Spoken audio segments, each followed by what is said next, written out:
How did that Chris Williamson event go in the end? Was it Really good. So I Yeah. filmed with him the next week. He did a shit ton of interviews as well, like dream guests, including Alan de Botton, people like that. So it was a really enjoyable shoot, and that's how I grabbed all this shit. Yeah, that's actually incredible that your job is working with the likes of Chris Williamson. It's weird. All of these individuals, yeah, because you did trigonometry beforehand, didn't so you? I'd met him before, I'd hung out with him, but then did those shoots proper, like working with him for the first time. So it's cool seeing him in his element in work mode. But like I'm a huge fan. I play it cool, but big fan of his. So sitting there on set, so surreal. I was geeking out enough, and I was just sat in the crowd, man. And I turned up. I paid for the VIP, but it's because I turned up. I didn't realize you could turn up an hour before the doors opened to do like the meet and greet beforehand. I was so gutted. My mate said that as well. He missed out on it. Yeah, I was so gutted, man. So gutted. But the show itself is just like incredible, man. Absolutely sublime. And I think just giving people context on that as well, I was at the Chris Williams show a couple of weeks ago now, and I looked up on stage and I was like, I recognise that face. And I realised that I'd followed you on YouTube and seen some of your Instagram content because I think you'd filmed with David McIntosh. Or I don't know if that episode's out It's yet? releasing. It will be out by the time this is out. Nice. Yeah. And I looked up and I was like, I recognise that guy. So I came over, obviously I said hello. And I think when I had looked at your content, I think I was genuinely,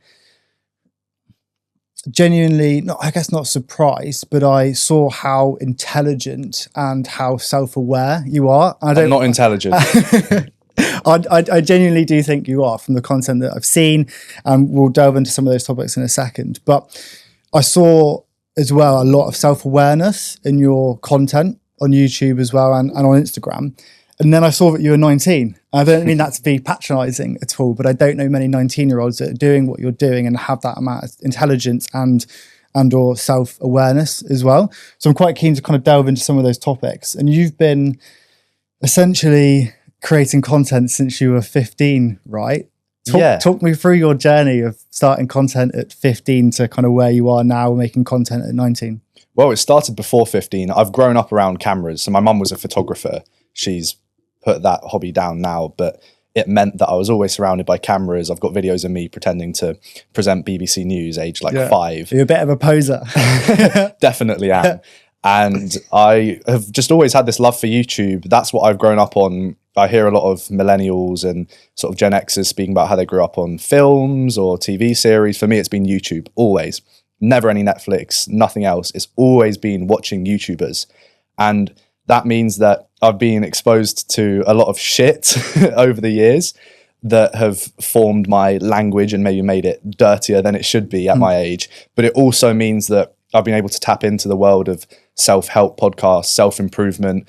I remember even just for GCSE PE, I was in year 9 and I just started the course and I was on track to get an A star from the very first lesson because I'd been binge watching Jeff Nippard's scientific breakdowns of the anatomy of your back. So it's huge for our generation. And I think people are very pessimistic when it comes to what you can actually do with the online world. And I spend a lot of time lambasting the online world as well.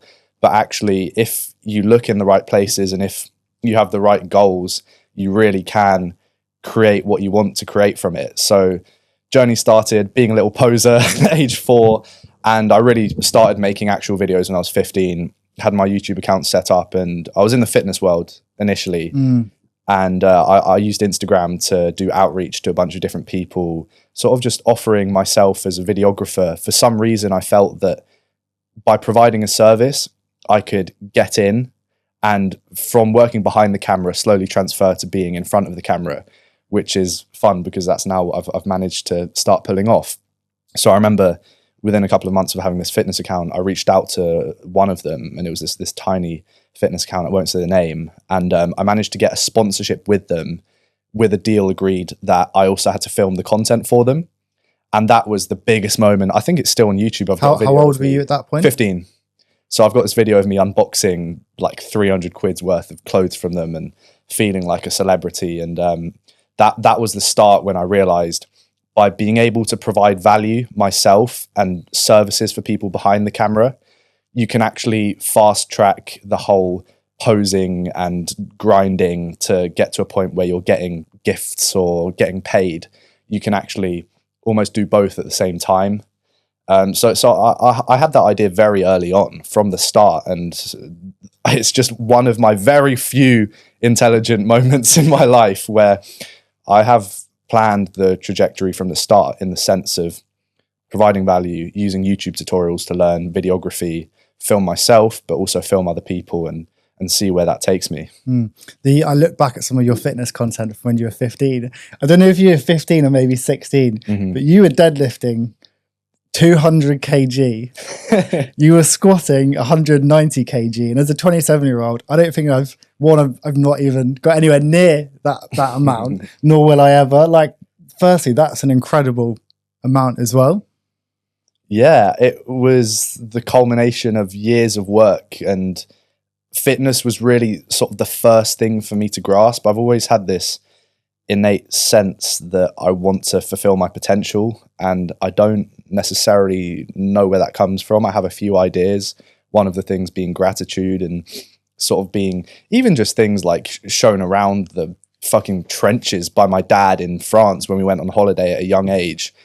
I feel like it really clicked in my mind that we are living in the best time to be alive in history, and there are a lot of people that have suffered and sacrificed their lives to enable us to live the way we're living now. And we're sat in a cushy AC'd podcast studio. Not many people have been able to do that before in history. So fitness was the first reachable thing, because it's just your body and it's free. I'm 15, I can't drive, I can't do anything else, I don't have any money. So what can I do? I can work on myself and put effort into building up my physique, and just put effort into becoming a better human being, and sort of fulfilling your potential. I can't remember if it's Socrates or someone else that says, it's a shame for a man to grow old without seeing the strength and beauty that his body's capable of. And I completely agree with that. So that was the easy first grasp. And then as I built up businesses, did videography, I was able to look for bigger things that have more significant impact on the culture and society, in things like producing trigonometry. What the type of content that you make now, talk me through what type of themes and topics that you cover. I'd say it's like if trigonometry and Chris Williamson had a gay love baby. It's society, culture, I wasn't expecting that. philosophy, theology, essentially looking at the world from a 19-year-old's perspective, someone who, I said half jokingly, I'm not intelligent in response to your intro, but I genuinely don't think I am. I think I'm just good at working hard at things until I get it. So I think it's very digestible for normal people like myself, because I'm one of them. So it's really looking at trying to gain insight into the world and how it works, and providing that to my generation, because I feel like that's what we need.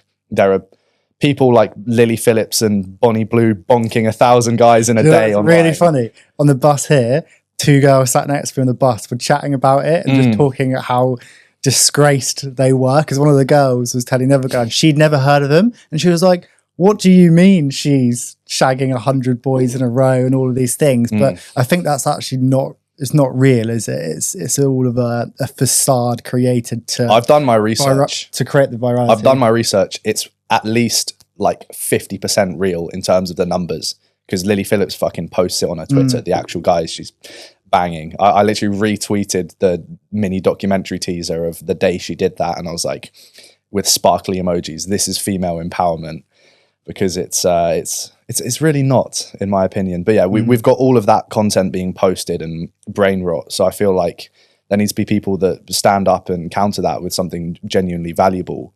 And that's what I want to do with my podcast, The Next Generation, is open people's eyes to different perspectives. And I don't care whether it's left or right, religious or non-religious, just exploring different things and being able to come to your own conclusion from that, like I'm doing.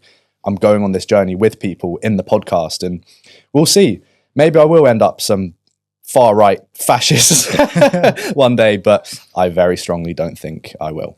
Yeah, there's a good story as well around that relates to the value that you're creating in the content, because when you were 15 or maybe 16, you had moments of virality on TikTok, and you posted a few things, and in some form of success, you'd made it, right? And you could have launched some kind of platform or career off some of these hugely viral videos. But there was a moment you said that immediately after it happened, you stopped posting for 24 months. Talk me through that. So I'd always dreamt of being an influencer, growing up on YouTube, growing up on social media, Instagram, Snapchat, TikTok, Musical.ly at the time. And I'd looked at all these people with their London apartments that they moved into, exploring LA, driving nice cars, KSI driving a Lamborghini and whatever else. And it's, you want that. Why wouldn't you want that? So looking at that, I started that fitness account and I posted videos hoping that they'd blow up, and they did. So I'd spent my childhood dreaming of having these things. And it's interesting nowadays, more than half of young Brits grow up and they want to be influencers, and 13% of young Brits already think they are influencers, which is absolutely wild to me. And I was part of that cohort.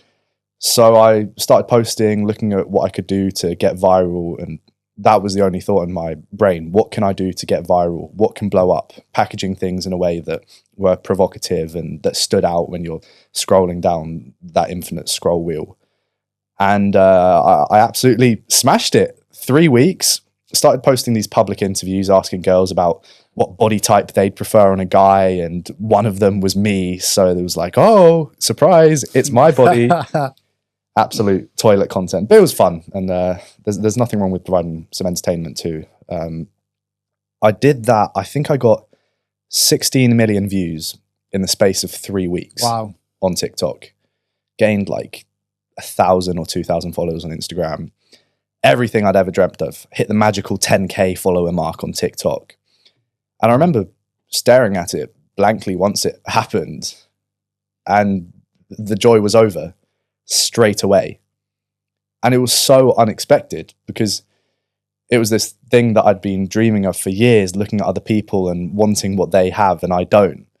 Then I got it, and it was just like some deflating balloon getting let go of, some depressing noise, and that was it.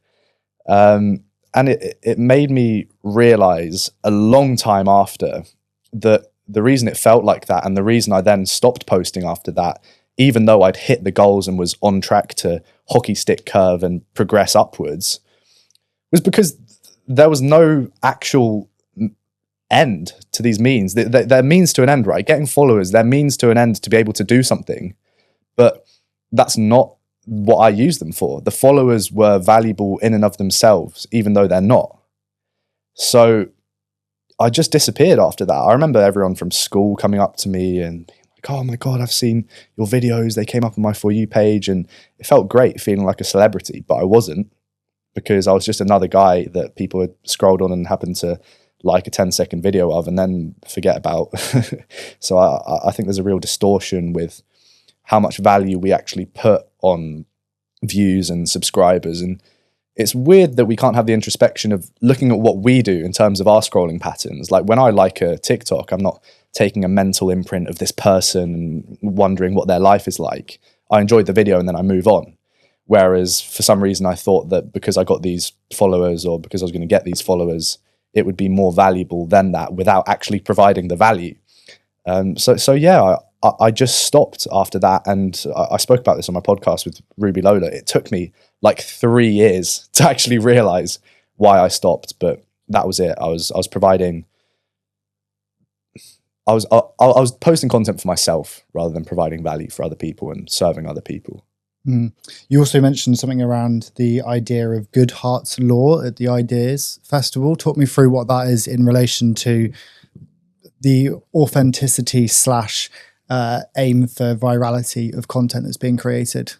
So Good Hearts Law is when the measure of success becomes the target, it ceases to be a good measure. If you take Instagram, it's a great example. The measure of success on Instagram or TikTok or X or YouTube is likes, engagement. When that no longer becomes a measure of how well you're doing and it becomes a target that you're chasing, it means that it ceases to be a good measure because you're sacrificing the value that gets you that measure for just pursuing it however you can. So that's what clickbait is, right? That's what the buzz sentence of the year is: hacking the algorithm. Why are you trying to hack the algorithm? Why are you not just trying to provide better content? So there's all these shortcuts to get that measure of success, but it means that you're fundamentally opening up a cracked system for yourself, and you're going to build on this. You've sort of put these rotten bricks in place to build your house up, but they're not strong, and eventually they're all going to crumble because they're just aesthetic. So it's something that I think it's hard to hear when you're a content creator, and it was hard for me to come to this realization because no one wants to be told that they're posting the wrong thing or that their incentives are misplaced, but it's true. And I give the example as well in my Battle of Ideas speech about exams even. The measure of success for school is your grades. So then it becomes the target. You're aiming to get these grades at all costs, which means cheating the mark scheme. Again, notice the common word here: cheating. So why don't we flip this and actually look to study hard enough and get a broad enough understanding of the curriculum to be able to pass the mark scheme? Why don't we look at providing valuable content, valuable enough to get the likes and fame anyway? Is that not more rewarding and sustainable long term? It's even like I'm experiencing it now as I'm starting my content journey, and hopefully by the time this is released, I'd have started producing a lot more content on YouTube. And as I'm starting to go through the ideation process at the moment, half my brain is like, what's going to work on YouTube? How does this relate to the algorithm? What do people care about? And all these things. And then the other half of my brain is like, how do I just solve a problem for something, for someone? How do I create enough value within this piece of content that people will want to click on it? And even as I'm editing some of the shorts from the podcast now, it's like I find myself putting in all of these like flashes and little sound and rises and all these things. And I'm like, I'm doing that because I think it's called retention editing. And I've had to stop myself recently because my videos were getting more and more and more cluttered with just crap editing. So I've looked at that and gone, actually, if the video is good, if what I'm talking about in the podcast, if the video that I've created is good enough and has enough value, it doesn't really matter how much retention editing I put into it. But as someone that's starting the content creation journey, it's really hard to balance those two things. Yeah. And I think it's important to say this as well, because I clown a lot on people like Mr. Beast who just upload retention based videos, and he's programmed his life to fit around optimizing the algorithm rather than optimizing his life to be exciting enough for people to fit around that when they watch the content. And actually, I don't have a problem with Mr. Beast as much as it may seem that I do, because what people can get the impression of, and what I've been accused of doing, is saying that you can't create content unless you're on a mission to change the world. And that's not what I'm saying. Comedy is super important and just fun content to unwind to. I mean, that's actually the majority of the content I probably watch when I'm not researching or reading. But the difference is who we put on the pedestals, as in who we look up to as a young generation. And at the moment, we're looking up to people like Mr. Beast, rather than back in the ancient Greek times, we'd be looking up at the philosophers and the thinkers and the people that are actually trying to impact the world. So I'm completely fine, and it's necessary to have the existence of these comedians and these entertainment channels. But when everyone wants to do that, and when it turns into rage bait and whatever else, that's when it becomes dangerous. Yeah. I think even as well, like you mentioned it earlier about I can't remember the exact percentage, but the amount of the population, I think young Gen Z, that want to go on and be influencers, and they are being influenced by these people that are having these shiny lives on the internet. But realistically, that's not the reality of what their lives are like. And I think you started talking about how Gen Z in general, and it's interesting because I think Gen Z, and I think there's a few different years that classifies it, right? Sometimes it's 95, sometimes it's 97 where it starts. And I'm 97. So I'm like, in some cases, I'm 1 year into being Gen Z. You're in, mate. I think Jonathan Haidt classifies it as since 1996, and that's what I'd go Okay, off, yeah, that's in between the two dates that I've heard, so I'll take it. And you're very much on like the other end of Gen Z from that perspective. And I think what we're seeing in some of the social media at the moment is, and you spoke about this, around the rising levels of cynicism, around how people are perceived as having this, I don't know, level of how would you describe cynicism? My brain's gone blank. I'd say cynicism is a pessimistic outlook towards the world and a lack of faith in what's actually possible. So grounding everything in the probability that it's going to turn out shit. This is the opposite to being optimistic, is being cynical. And it serves as a protective function, because if you're cynical towards everything, it means that you're never going to be disheartened. Either things are going to go shit, and that's exactly what you said, or they're somehow rarely going to go well. You get lucky, whatever, and then you're going to be happy because it's a good outcome. So I see a lot of people putting up this cynical shield, and I guess the question is, why is that the case now more than ever? And again, everyone has their pet issue. I remember, I think there was a Gwenda Bogle tweet recently, and it was saying how politics is who can flog their pet issue the hardest. And mine is social media and screens. So I know that there are other problems out there, but I think this is at the core of everything that we're facing as a generation. So cynicism, I think, comes from social media and the algorithms that we're seeing, the incentives at play. You're seeing these people with seemingly perfect lives live every single day in these mansions, eating the healthiest, most expensive food, and you're sat there in your flat, wherever, in cold Britain, getting on with university that you're bored of, or working the same 9-to-5 job. And it means that you start to feel bad about yourself and your life and feel like you're an outlier doing badly, rather than realizing that the people you see online, first of all, they're outliers in terms of how their life has shaped out. They are in a 0.01% of people that are that rich and that famous. But also, scrapping that, they're not even as rich and as famous as they appear to be, because their life is a movie set.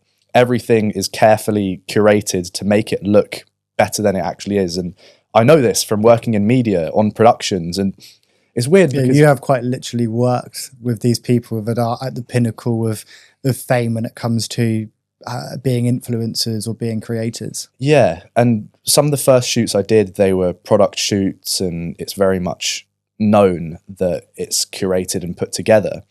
But then the more content I made and different types of content, I was like, oh shit, this curation spills over into everything, even the most simple things like an Instagram story.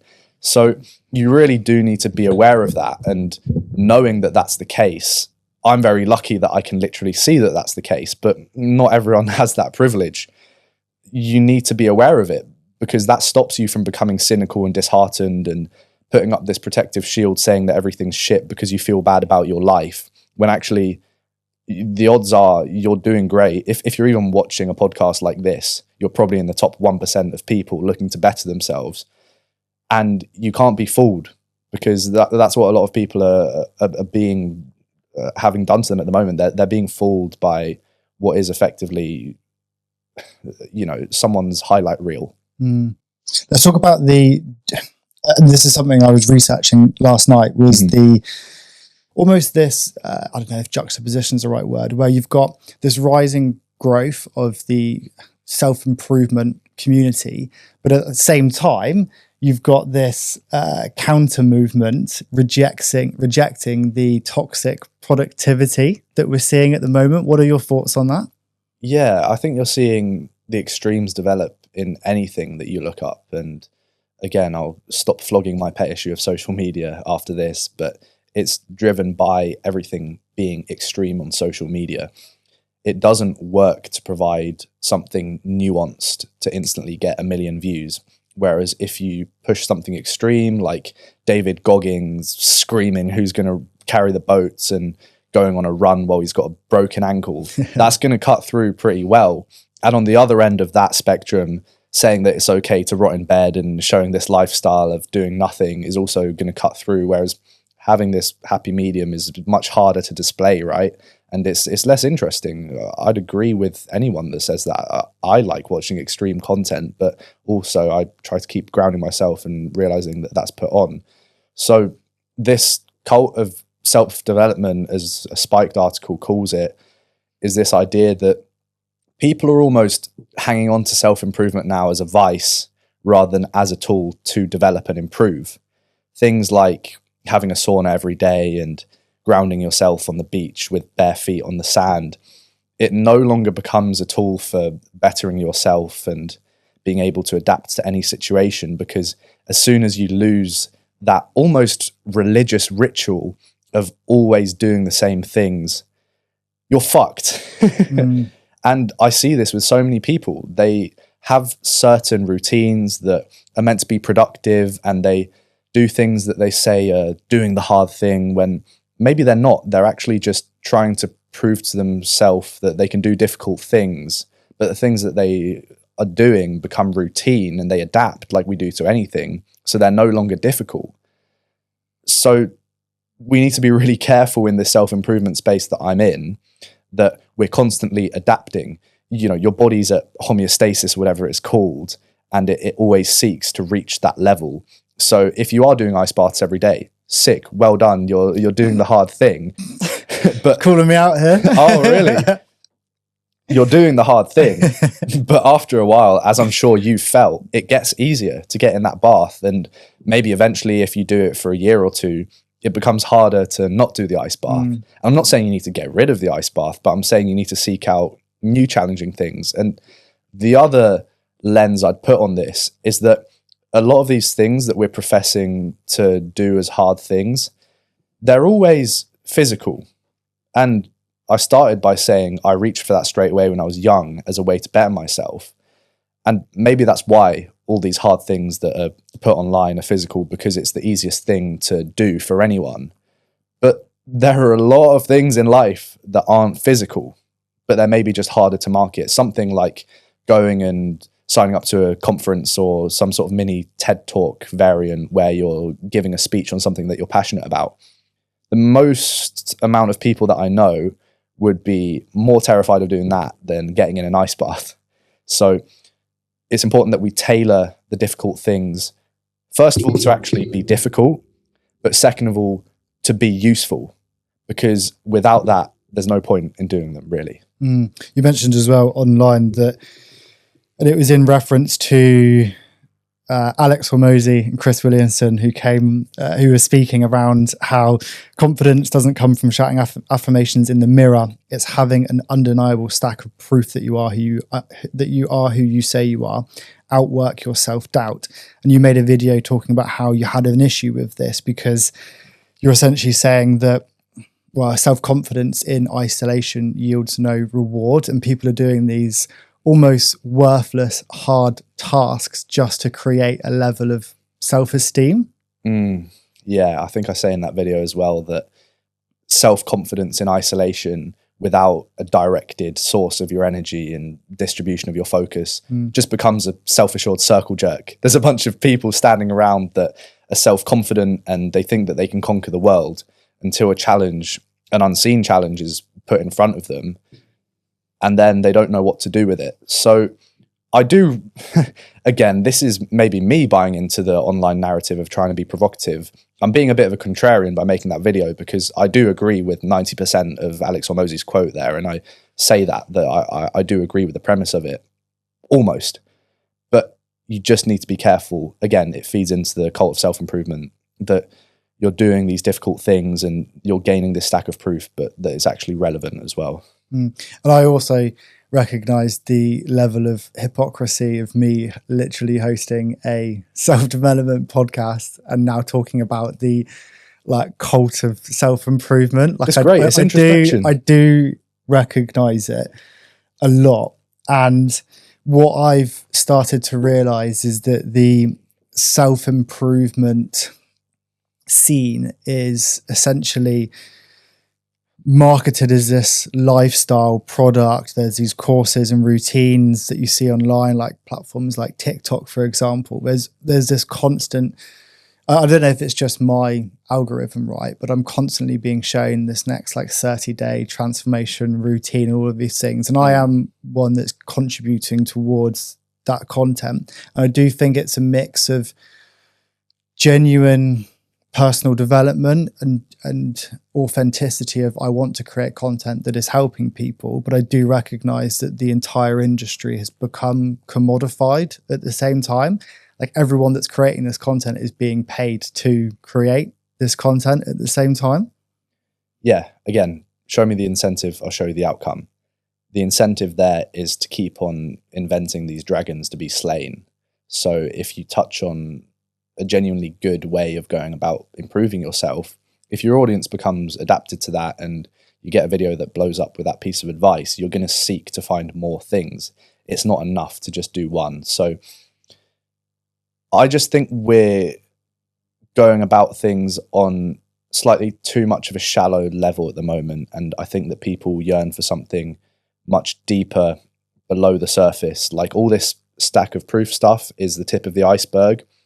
But underneath that, to have a truly happy life, you need a much deeper and more difficult thing to achieve, which is meaning and purpose. Just thinking about Gen Z in general then, how common do you think this problem is that people are experiencing? I know people that aren't experiencing it, including myself. I fall prey to some of these things all the time, and it's a constant battle to not be lured in by the conveyor belt of the algorithm. So I don't know a single person that's not suffering with this in one form or another. And I think the key common thread with all of these different things, whether it's the cult of self-improvement, whether it's woke ideology, it's all linked together by this need for feeling like you're belonging to a group. Everyone's lacking that sense of themselves, identity, who they are, and that sense of belonging. And I'm not religious, but something that I'm going to be exploring a lot on my podcast over the next few months is interviewing Christians and people of different religions, because there is the question to be had of what's happened with the lack of religion and what that does to a society when you no longer have this place that you go to every week and you meet the same people. You know that no matter what happens, no matter how shit your week is, you're going to have this holy place to meet friends, think of things and the world less in the frame of yourself being at the center of it, and actually pray to something that transcends yourself. Whereas at the moment, it feels extremely isolating, and it feels like there aren't many places to go if you do want to better yourself where people will share the same views as you. I always try and think, and there's like nightclubs, there's university if you go, which I didn't. And then you're starting to see some run clubs pop up. There's the gym, but most of the time people are fighting their demons with their hoodie up anyway, so they don't want to talk to anyone. So it's really tough. It feels like we've lost the element of community to be able to have group introspection of what are we all doing as a group. How do we all improve ourselves, both as individuals, but also as a society? I think so, but the need for it is there and the want for it is there too. People are still going to nightclubs. I went to one the other day actually, and it was with my mates that were at university. It just didn't feel right because everyone was there and it felt like they were posing and seeking to feel cool, putting their phone on and sort of taking a quick snippet of the night, posting it on social media. Last night was a movie. But no one was really actually letting loose and having fun. So, as in not being present. Yeah, they're not present in the moment. Themselves. It's living for the online world and living to document your experiences rather than actually experience your experiences. How do you balance that? It's tough, and everyone's scared of death and losing their memories, including myself. That's part of the reason I started making content, was just because I wanted to film my life. But I think it's fine if you go to a concert, take a video, but then after that, put your phone away and really enjoy being in the moment. So that's all the advice I can really offer is it's not criminal to have your phone out. And I disagree with a lot of these people that are very conservative and they say that you should have some online modesty and you shouldn't post anything that you wouldn't show your grandma. Like, let loose to a certain extent, post what you want to post, but also do remember that you're there to experience the experience, not document it. Even Chris Williamson, before his Apollo show, talked about this, how his whole tour, he'd felt that he was gripping a little bit. He was nervous that he was going to mess up to a certain extent. And so he was really trying hard to focus on every word and be cautious so that he could put on the best performance. But what he ultimately wanted to get up to is the confidence level where he could just enjoy the experience of playing the Apollo. And that's why you do it. You don't do it to have played the Apollo, but you do it to have experienced playing the Apollo. So interesting. Like even this podcast, I've tripped over my words a couple of times. It's not gone down the narrative and the plan that I wanted to as a host. And this whole time I'm in the back of my head being like, you need to do better. You need to say this. You could have said that. And it's so, even now, it's so hard to be present in the moment. And I feel like some days I'm like on fire. I can just do it. Everything's natural. And you walk out and you're like, I've nailed that. And that's the same for everyone that's doing meetings at work or presentations, or even just when you're with your family sometimes. And it's so hard to get out of that headspace once you're in it, because it's the primary effect of I'm not in it, but then there's the secondary anxiety and the secondary stress of I'm stressing about the fact that I'm not present, which is making me not present again. Yeah, it sort of spirals. And I've been thinking about this the last few days. Even just physical goods and commodities that you dream of buying, to get, and this is where life is cruel, but it is the way it is, to get the things that you want so bad, you have to be at the point where you feel that you deserve more. To get to the point where I could move out of an apartment, move into an apartment in London, aged 18, I was at a point where I was going away to America with Trigonometry producing their show, staying in LA mansions and being exposed to all this other stuff. So how you feel as a person and what you feel you're capable of, I think, unless you win the lottery, is always going to be greater than what you currently have. And that's why it's so difficult to enjoy even hitting goals that you've always dreamt of hitting. Literally 2 days ago, I squatted 220 kg, which has been my lifetime goal and beyond. I set these targets when I was like 14 and started the gym saying, I want to squat 200, lifetime goal. And then I've gone and smashed that out the park. I did it. I was like, oh, it's done now. On to the next goal. And that's why it's so important to enjoy the process. Without that, you're never going to enjoy anything, because the dopamine of achieving your goals is great, but it's fleeting. That reminds me of a quote you mentioned the other day at the Ideas, was it called Ideas Festival or Ideas Battle? Battle of Ideas. You said that you thought George Orwell was wrong, that we wouldn't have our power taken away by an authoritarian master. Rather, we would give it away in the pursuit of cheap dopamine. Yes, we've given it away. We've given away our power. We've given away our focus. We've even given away our motivation. I mean, dopamine is responsible for helping you be motivated towards doing anything.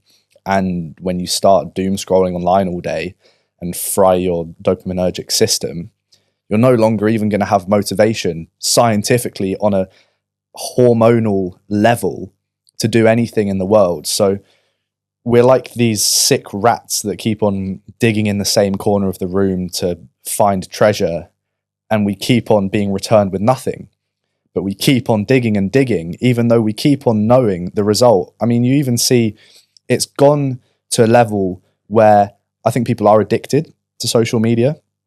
But there's this debate in the sort of psychological world of whether people are addicted to social media or whether it's a compulsion. And addiction and compulsion, slightly different things. So addiction, once you're scrolling, do you keep on scrolling even though you're not getting any more joy? Yes, I think the majority of people do that, and I fall victim to that sometimes as well. That's why I set screen time limits. But compulsion is before you've even started engaging in that behavior, do you feel compelled to get out your phone and open Instagram when you're in a lift next to people and you're too nervous to look anywhere else? Do you get on a plane where you know you don't have Wi-Fi, but you still, by muscle memory, open up YouTube to go and watch a video? I think it's both. I think Huberman says... I think it's both. I think it's both, because even obviously when I'm scrolling, yes, that feels good, and I recognize that you're getting the dopamine hits from it. But at the same time, when I delete the apps off my phone, sometimes between Mondays and Fridays, I'll, like, even when the adverts come on when I'm watching telly, without even knowing, I've pulled my phone out of my pocket. I've gone to hit my thumb where Instagram app usually is at my home screen. And only at that point did I realize that I'd even pulled my phone out of my pocket. Like I wasn't conscious that I was doing those things. And I think that goes under the compulsion Absolutely. element. And Huberman, I think, says that it's more a compulsion, which is interesting. And maybe he was talking about it in a different context, but I definitely think it's both. And that's why it's so dangerous, and why this whole addiction culture, this sort of dopamine economy is thriving, is because we're getting fucked from both ends. We're both having the compulsion to start, and then we're not able to stop because we're addicted. So what I've done, there are multiple things I've done, but small things, just increasing the friction between you having the impulse to open up an app and being able to actually start scrolling on that app. Take away your Face ID on your phone, enter a 6-digit code to unlock it. By the time you've entered that 6-digit code, or almost entered it, you're probably in the mind space to be suddenly aware of what you're doing, rather than it being a subconscious effort. So I have no Face ID on my phone. I have to unlock it with a 6-digit password every time. And that means that I have to have a purpose for actually opening up my phone. I have screen time limits for ridiculous amounts, literally just like an hour every day. So it means that the majority of my day, if I'm opening up Instagram to check messages or whatever else, I'm pressing on the screen time limit, remind me in 15 minutes. So it's really fucking annoying, but it works wonders for just begging that question. Are you opening up this app because you're compelled to do so, or do you actually have a reason why you're on here? Other things recently, this has screwed me over a few times, but I've removed Apple Pay from my phone. So I've only got a wallet to pay with things. Old school, how it's been. And it means that when I'm paying the bill or I'm buying food, I have to see physically that I'm getting out this payment mechanism to spend money with.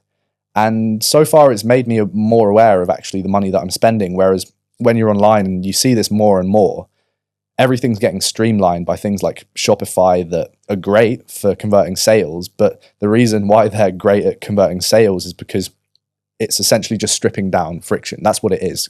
Getting sales is stripping down the compulsion. Maybe you have to buy a t-shirt to converting into a sale. So the use of the shop app, it pre-saves all your information, your address, your payment details. Sometimes you literally just have to enter a 4 or 6-digit code, and then suddenly you've bought something without even really Same as realizing. Amazon though, like Apple Pay on Amazon, it's 2 clicks on the side of your phone and you've got it. And they do the 1-click buys when you don't even have to use Apple Pay. Yeah, I've been caught out by that a couple of times. I've literally bought stuff by accident because it was that simple. It's like 7 parcels turn up. Like, what the fuck is this? Yeah, it's wild. That's so interesting. I want to read a kind of a caption that I got from your social media, and I'm going to caveat this with one, I'm dyslexic, so I'm pretty bad at reading, but if you're listening, I'm probably going to edit out the mistakes. And 2, it is a couple minutes long, but I think it's a really nice way to end the podcast. And it reads, "The biggest lesson for me was the currency that youth provides. We look at our jobs and think that the only bargaining power we have is meaningless degrees or a stack of proof that we built up over years of experience. Therefore, if we're young and we haven't gone to university, we're fucked. But living in the computer age, we have more control over our lives than ever. If you've grown up with the internet, you have literally grown up in an era named the information age. If you want to learn piano, watch a YouTube video over and over and over again. Eventually, there are 2 outcomes. You choose to give up or you succeed. If you want to build a business, we have access to millions of hours of wisdom from the most successful entrepreneurs in the world at our fingertips. And if, like me, you were born the same year or around the year as YouTube, you know how to use these resources provided online far better and far quicker than any adult ever will. Every skill I've ever learned, I've learned online. I guess this is just a giant dump of gratitude I've felt the last few months, plus a highlighter of 2 actual privileges 99% of people reading this post have: modern privilege and Western privilege. If you earn over £34,000 or dollars a year, you're in the top 1% globally. The standard of life we have today in the West in comparison to the rest of the world and even the rest of history is at an astronomical level. There are some things that suck, I get it. It's okay to feel beaten down at times. It's okay to fail.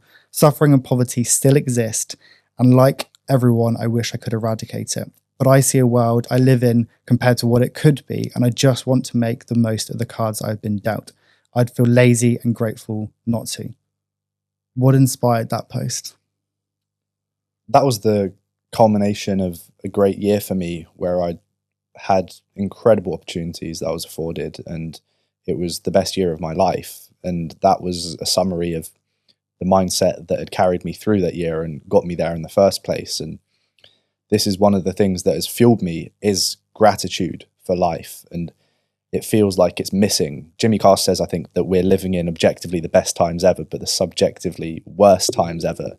And it's true. Our standards have increased far beyond what we can actually afford. And maybe there's something deeper to this, even with the housing crisis and the debt that all the countries are facing in the West. And that's that we've got these standards that we have to fulfill. So we get ourselves in more debt, and we only build houses that are good enough to sort of fulfill our luxury fantasies of these new builds, rather than just building the bare essentials of what we need to allow young people to start families or the rest of it. So it feels like our expectations have grown far beyond the amazing reality that we're living in. Again, it's that thread of always wanting what you don't have. The grass is always greener on the other side. And I saw this quote the other day. I can't really remember it because it was just briefly scrolling through TikTok, but it was alluding to the fact that the grass is always greener on the other side. It was like, the married ones are thinking of divorce. The unmarried wish to be married. The unknown crave fame, whereas the famous long for privacy. The young want to grow old, whereas the old wish they could turn back time. The poor crave richdom, while the rich yearn for the peace they lost, pursuing wealth. The grass is always greener on the other side, but nothing thrives without watering what you already have. And I think that's what we're missing, is we're always looking over the fence at what could be, rather than taking a moment to live in the moment, like we've spoken about on this podcast as well, and really soak in our surroundings. And maybe we should be taught history as a core subject to realize the fuckery that's gone on. And this is why it's so important, looking at even what's going on in the world. People seem to be, in my generation, really involved in the Israel-Palestine conflict and going to protests, but it feels like people haven't actually taken a moment to really pause, count to 10, and just think of the incredible material circumstances that they're in. And I've been very lucky having amazing parents and a dad that's always said to me that you should prioritize experiences rather than commodities. And that's how I live now. This means that he's always spent all of his fucking money on taking us on a holiday to different places and different cultures, whether it's India or wherever else. But it's worked wonders because it's embedded this sense in me of what could be, what could have been me if I was born in a different time or a different place even today. And that's, you know, when that happens, when you lose that, that's when you get all these problems that we're facing as a generation and also just as a society as a whole. It reminds me of a quote from a guy called Colin that came on episode 4 of this podcast. He said, "You'll never be this young, this fit, and have this much freedom. When we're older, you'll give anything to be you right now. Go fucking do it." And sometimes I genuinely remind myself of that quote on I say probably a weekly basis, because I'm like, how great is it to be just me right now? Even if I'm having a rubbish time and it's just like a difficult week or month, I'm like, it's still so great to be me right now. Like, and that's what I think quite inspires me quite a lot. And it seems like that's something that you're living by at the moment as well. Definitely. You know, they put Little Britain back on BBC iPlayer. Fun fact for you. And I've been binge Not where I thought the conversation was going. The last few days, absolutely spamming episodes. And Little Britain's comprised of all these relatable things, right, in our British culture, whether it's these prevalent fat fighters clubs that you see around the country, or, you know, the archetypal posh person stereotype. But one of the key scenes in Little Britain as well is that a lot of content is filmed in hospitals. And it got me thinking about how that's such an unfamiliar place to me. I never am in the hospital ward. I'm never subject to conversations about death or sickness or other mishaps with your body, whether it's a pulled muscle or a broken arm. Whereas one day that's going to be probably one of the main places I think about and spend my time in. As you grow old, that becomes the place you go to pick up your prescriptions or have a surgery or whatever. And that absolutely terrifies me. So I'm just enjoying being away from the hospital and knowing nothing about what a nurse or doctor even does during the day. Yeah, Jimmy Carr said to David McIntosh, who I know you know as well, on his podcast, he said, there are two eternities of darkness, and this is a little shaft of light. We die because we are the lucky ones, because we get to live. Life is so special because we are that shaft of light in the middle of it all, which I think is a very nice quote to end today's episode. Elliot, if people want to find more about you, they want to follow some of your content, where should they go? Just my name, Elliot Bewick, on YouTube, Instagram, TikTok, Twitter. If you can't spell it or can't be asked to work it out, then I'll probably put it somewhere for you. Elliot, genuinely grateful for you coming on. I think, as I said at the start, I think you're incredibly intelligent and have got a huge amount of self-awareness for someone of your age as well. So I'm excited to see your journey going forward as well. And I hope to have you back on the podcast at some point in the future. Thank you, man.